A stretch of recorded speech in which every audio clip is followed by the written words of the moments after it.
और इस बीच दिल्ली में बाढ़ से जुड़ी हुई राहत की बड़ी खबर मिल रही है। आईटीओ बैराज का एक गेट खोल दिया गया है और देर रात सेना के जवानों ने आईएफसी रेगुलेटर को भी ठीक कर दिया है, जिसके बाद दिल्ली में भरे बाढ़ के पानी का बहाव आगे बढ़ना शुरू हो चुका है और दिल्ली पर मंडरा रहे बाढ़ का खतरा जो था वो अब बहुत हद तक कम हो गया है। यमुना नदी के जलस्तर में भी गिरावट दर्ज की गई है। ये बहुत राहत की खबर दिल्ली वालों के लिए है जो लगातार इस सड़क पर भरे हुए पानी से परेशान थे, न सड़क पर चल पा रहे थे, न वाहन चल पा रहे थे। अब ऐसे में राहत की बड़ी खबर ये है कि हो सकता है कि यमुना नदी का जलस्तर कम हुआ है तो पानी भी यहाँ से आगे बढ़ता चला जाए और दिल्ली में मंडरा रहा बाढ़ का खतरा काफी हद तक अब कम हो चुका है। आईटीओ बैराज का पहला जाम गेट खोल दिया गया है। दिल्ली के मुख्यमंत्री अरविंद केजरीवाल ने ट्वीट करते हुए इस बात की जानकारी दी, जिससे अब दिल्ली पर मंडरा रहा बाढ़ का खतरा कम हो जाएगा, क्योंकि आईटीओ बैराज के गेट खुल जाने से यमुना नदी में बहाव शुरू हो गया है और उसका जलस्तर 208.17 मीटर पर आ गया। इससे पहले यमुना का जलस्तर 208.66 मीटर पर पहुंच गया था। बताया गया कि आईटीओ बैराज के गेट न खुलने की वजह से यमुना नदी का पानी स्थिर होने के बाद बढ़ने लगा था, जिसकी वजह से दिल्ली के कई प्रमुख इलाके बाढ़ की चपेट में आ गए थे। यानी बैराज का गेट खुलने के बाद दिल्ली बाढ़ के खतरे से बाहर आने लगी। दिल्ली में यमुना नदी के कोहराम की सबसे खौफनाक तस्वीरें लाल किले के इलाके से सामने आईं। वहां मौजूद सड़कों और अंडरपास ने मानो पानी में जल समाधि ले ली। ड्रोन से ली गई तस्वीरों में लाल किले के आसपास पानी ही पानी भरा दिखाई दिया और वहां से गुजरने वाली सड़क तो पूरी तरह तालाब की तरह नजर आई, जहां 3 से 4 फीट तक पानी भर चुका था। ऐसा लगा मानो लाल किले की पिछली दीवार से लगी कोई नदी बह रही हो। बाढ़ की वजह से लाल किला देखने आने वाले सैलानियों की एंट्री रोक दी गई। यमुना नदी के पास निचले इलाके तो पूरी तरह नदी में समाये दिखे। बाढ़ की वजह से पेड़ों को छोड़कर बाकी कुछ नजर नहीं आ रहा था। दिल्ली का गढ़ी मांडू गाँव यमुना में आई बाढ़ से सबसे ज्यादा प्रभावित दिखा। पूरा गाँव पानी में डूब गया। लोगों को सुरक्षित जगहों पर ले जाने के लिए एनडीआरएफ की टीमें लगातार रेस्क्यू करती दिखाई दी। दिल्ली में बाढ़ के बीच सुकून देने वाली एक तस्वीर भी सामने आई है। जानवरों के लिए काम करने वाली एक संस्था के लोगों ने दिल्ली के उन इलाकों से कुत्तों को सुरक्षित निकाला जहां यमुना का पानी भरने की वजह से बाढ़ जैसे हालात हो गए थे, क्योंकि दिल्ली के उस इलाके में हर तरफ बाढ़ का पानी ही नजर आया, जिसके बीच में फंसे उन कुत्तों की जान पर खतरा मंडराने लगा। ऐसे हालात के बीच जानवरों के लिए काम करने वाली संस्था के लोग वहां पहुंचे और एक एक कर सड़क पर रहने वाले कुत्तों को बाढ़ के पानी के बीच से बाहर निकाला। इस बीच उस संस्था का एक आदमी तो कंधों पर एक कुत्ते को उठाकर बाढ़ का पानी पार करता दिखा। उन लोगों ने लाल किला के आसपास के इलाकों से दर्जनों कुत्तों को सुरक्षित बाहर निकाला और उन्हें सुरक्षित जगह पर ले गए। और ऐसे ही एक रेस्क्यू की तस्वीर दिल्ली के लोहे के पुराने पुल के पास से सामने आई, जहां यमुना के पानी में फंसी गायों को बचाने के लिए एनडीआरएफ ने बड़ा रेस्क्यू ऑपरेशन चलाया, जिसके लिए एनडीआरएफ जवानों ने लोहे के पुल की ग्रिल को काटकर रास्ता बनाया और गायों को बचाने का काम शुरू किया। क्योंकि बीते 2 दिन से ये गाय भैंसें गौशाला में फंसी थी। गोरक्षा दल के सदस्यों और सिविल डिफेंस की टीम ने रेस्क्यू ऑपरेशन में एनडीआरएफ की मदद की। सबसे पहले लोहे के पुल के किनारों पर बनी ग्रिल को कटर मशीन से काटा गया। इसके बाद लकड़ी का एक अस्थायी प्लेटफॉर्म तैयार किया गया, जिसे पानी में डाल दिया गया। बाद में नाव के जरिए गायों को गौशाला से निकाला गया। लोहे वाले पुल की जैसे बंद कर दिया गया है आम जनजीवन के लिए। रेस्क्यू ऑपरेशन यहाँ पे लगातार जारी है। ड्रोन से ली गई तस्वीरों में यमुना का पानी पुल के निचले हिस्से को छूता नजर आया। खतरे के निशान से 3 मीटर ऊपर बह रही यमुना नदी की इन तस्वीरों ने खौफ पैदा कर दिया। यमुना नदी की हाहाकारी लहरें सिर्फ निचले इलाकों को ही नहीं डुबो रही थी। नदी में आई बाढ़ ने ऐसा हाहाकार मचाया कि देश की सबसे बड़ी अदालत सुप्रीम कोर्ट तक उसका पानी पहुंच गया। सुप्रीम कोर्ट के एंट्री गेट पर बाढ़ का मटमैला पानी भरा दिखाई दिया, जिससे वहां आने जाने वाले लोगों की परेशानी कई गुना बढ़ गई। हालांकि बाद में दिल्ली पुलिस ने सड़क के उस हिस्से को बैरिकेड लगाकर बंद कर दिया। असल में इंद्रप्रस्थ के पास 12 नंबर ड्रेन का गेट टूट गया, जिसके बाद यमुना का पानी सुप्रीम कोर्ट की तरफ बढ़ने लगा। बाढ़ का पानी सुप्रीम कोर्ट परिसर में ना घुसे, इसके लिए प्रशासन ने नाले पर बांध बना दिया। लेकिन उफनती यमुना का पानी सुप्रीम कोर्ट के करीब उस सड़क तक पहुंच गया जहां पहुंचने की उम्मीद किसी को नहीं थी। यमुना के पानी से तालाब बन चुकी सड़कों पर आने जाने वाले लोगों को भारी दिक्कतों का सामना करना पड़ा। बिना बारिश के बाढ़ आ रही, उससे समस्या है, गाड़ी बंद पड़ गई। पानी आने के बाद सुप्रीम कोर्ट के पास सिविल डिफेंस की टीम और पुलिस के जवानों को तैनात कर दिया गया। लगातार बाढ़ प्रभावित इलाकों में रेस्क्यू बोट के जरिए लोगों को सुरक्षित निकालते नजर आए, लेकिन उफनती यमुना नदी ने पूरी दिल्ली की रफ्तार रोक दी। वहां के आईटीओ इलाके में तो सड़क पर मानो दरिया बहने लगा। सड़क के कई किलोमीटर का हिस्सा 3 फीट पानी में डूब गया, जिसकी वजह से गाड़ियां रेंगती नजर आईं। ऐसा लगा मानो आईटीओ पर मटमैले पानी की कोई नहर बह रही हो।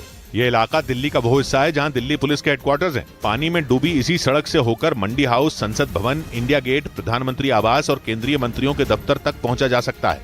लेकिन यमुना के पानी ने आईटीओ की इस मेन सड़क की सूरत बदल दी। ये आईटीओ का वो बस स्टैंड है जहाँ पे सैकड़ों लोग डेली यहाँ से बस पकड़ते हैं, लेकिन यहाँ अब पूरी तरीके से बस स्टैंड भर चुका है। दिल्ली में हाहाकार मचा रहे यमुना के पानी ने कई इलाकों में मानो कर्फ्यू लगा दिया। रविवार तक के लिए बच्चों के स्कूल और कॉलेज बंद कर दिए गए, लेकिन बाढ़ के पानी ने दफ्तर जाने वाले लोगों की परेशानी को कई गुना बढ़ा दिया। और दिल्ली में बाढ़ के बढ़ते खतरे के बीच एक और राहत देने वाली खबर सामने आई है। WHO ऑफिस के पास खराब हुए रेगुलेटर को ठीक कर दिया गया, जिसके बाद यमुना नदी के बाढ़ का पानी आगे निकलता हुआ दिखाई दिया। इससे पहले WHO की बिल्डिंग के पास IFC रेगुलेटर खराब हो गया, जिससे बाढ़ के बीच दिल्ली के लिए हालात पहले से और बदतर हो गए। जिसके बाद उस रेगुलेटर को ठीक करने के लिए सेना के जवानों ने मोर्चा संभाला और देर रात तक उसे ठीक करने में जुटे रहे। इस दौरान दिल्ली के उपराज्यपाल VK सक्सेना भी वहां पहुंचे। IFC का रेगुलेटर ठीक होने के बाद यमुना के बाढ़ का पानी बढ़ने लगा। यमुना का पानी बड़ी स्पीड से WHO को क्रॉस करता हुआ आगे बढ़ता चला गया। पहाड़ों पर हो रही लगातार बारिश की वजह से यमुना का जलस्तर रिकॉर्ड मीटर तक पहुंच गया, जिससे यमुना नदी के किनारे वाले इलाकों पर बाढ़ का खतरा मंडराने लगा था। और हालात बिगड़ते देख लोगों को मदद पहुंचाने के लिए सेना के जवानों को उतार दिया गया। बाढ़ प्रभावित इलाकों में NDRF की टीम के साथ सेना के जवानों ने कमान संभाल ली। दिल्ली के उपराज्यपाल और मुख्यमंत्री अरविंद केजरीवाल ने सेना से मदद मांगी थी, जिसके बाद भारतीय सेना के अफसरों ने सेना की 2 इंजीनियरिंग टास्क फोर्स को साजो सामान के साथ बाढ़ प्रभावित इलाकों में भेज दिया। सेना के जवानों ने वहां पहुंचते ही मोर्चा संभाला और पानी को रोकने की कोशिश शुरू कर दी। सेना ने तुरंत अपने 2 task force engineering task force को तैनात कर दिया है। सेना की इंजीनियरिंग टास्क फोर्स के जवान बिना देर किए आईटीओ के पास 12 नंबर ड्रेन के टूटे हुए गेट की मरम्मत में जुट गए। इस ड्रेन का गेट टूट जाने की वजह से यमुना का पानी तेजी से आईटीओ की तरफ जाने लगा था। यहां से शहर में घुस रहा पानी सुप्रीम कोर्ट तक पहुंच गया।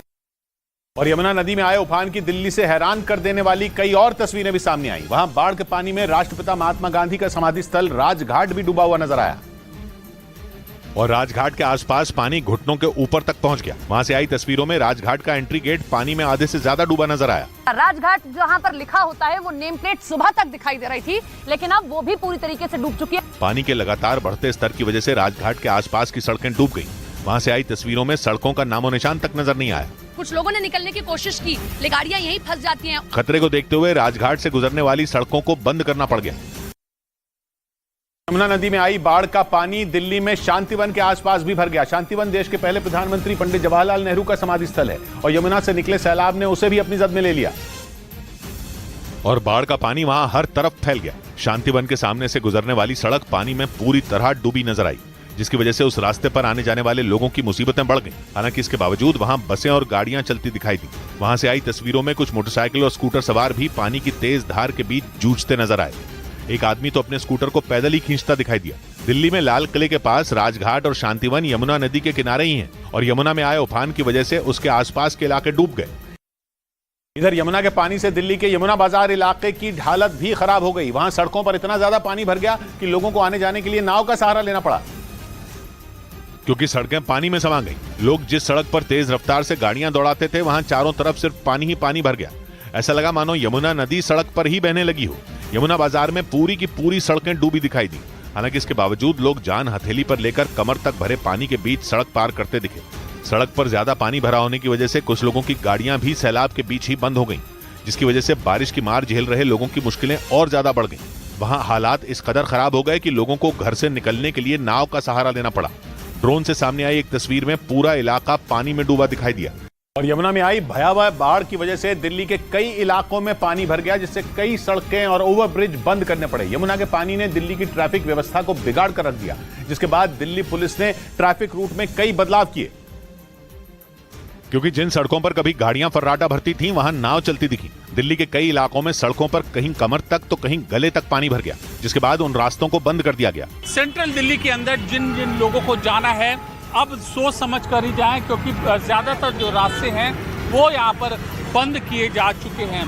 ट्रैफिक पुलिस ने एडवाइजरी जारी करते हुए उन सड़कों और ब्रिज की लिस्ट जारी की जिन्हें बंद कर दिया गया। दिल्ली पुलिस ने signature bridge, Wazirabad bridge, Kashmiri gate main road, लोहे का पुराना पुल, गीता कॉलोनी की तरफ जाने वाला रास्ता और विकास मार्ग को बंद कर दिया। इन सड़कों और ब्रिज के बंद होने की वजह से कई इलाकों में लंबा ट्रैफिक जाम लग गया।